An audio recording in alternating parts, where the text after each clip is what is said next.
Sa puntong ito, kunin natin ang panig ng mga kontra sa martial law sa Mindanao. Makakapanayam natin sa linya ng telepono si dating Commission on Human Rights Chair Etta Rosales. Magandang umaga po sa inyo, ma'am. Yeah, good morning, Cara. Yeah, what can I do for you? Yes, ma'am. Gusto po kasi ng Pangulo na palawigin yung batas militar sa Mindanao at ang sabi ng ilang mga mambabatas, mukhang lulusot daw ito sa Kongreso. Ano pong masasabi ninyo dito? Well, the first thing na dapat nilang gawin na hindi nila ginawa, pero surprisingly kahapon, he made an announcement that July 22, dapat mag-meet sila, yung joint Congress, no, should convene jointly.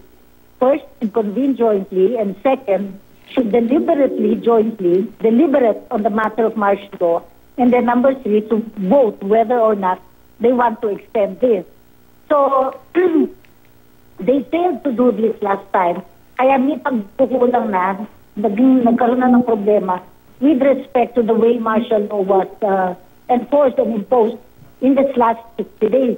In any event, nagsabi na siya na, o sige, mag-meet kayo nitong Sabado. Pero sa tingin ko, dapat hindi lang isang araw yan. Kasi, Cara, yung mandato ng Kongreso na mag-meet jointly at saka mag-deliberate together at mag-voto together, nakasalalay sa ilang mahalagang usapin with respect to the martial law provision ng saligang batas. From the human rights point of view, ang sinasabi nito, kaya sila dapat mag-meet na ganito, dapat talakayin nila lahat ng datos. Kunin nila ang datos mula sa military, mula sa Marawi, mula sa sitwasyon, kung tama ba na merong sufficient factual basis ang declaration of martial law. So ang pag-uusapan na lang ngayon, meron bang sufficient factual basis for the extension of martial law in Marawi and in the rest of Mindanao. Pero kayo po personally, based on your research o yung ginagawa ninyong pagsusuri, sa tingin niyo po ba dapat palawigin yung martial law? Of course not. In the first place, I was against the imposition of martial law, even in Marawi. Because as far as we were concerned, from our own understanding, first of all, hindi nila sinupad yung joint congressional convening, di ba?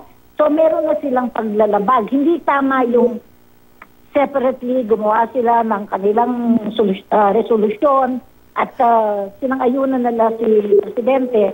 Lumalabag sila dun sa kanilang mandato as a co-equal branch of government to serve as yung checks and balance to find out whether or not there is really sufficiency in the factual basis of martial law.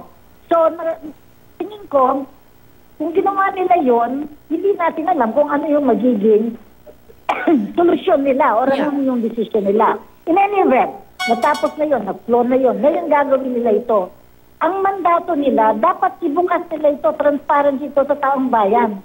Kasi, ang dahilan kung bakit convening ng jointly ang Kongreso, both houses, at tatalakayin nila ito, ang mandato nila is to let the public know what the score is so that the citizens are properly informed on what the score is. Tama ba na mag-impose ng martial law o hindi?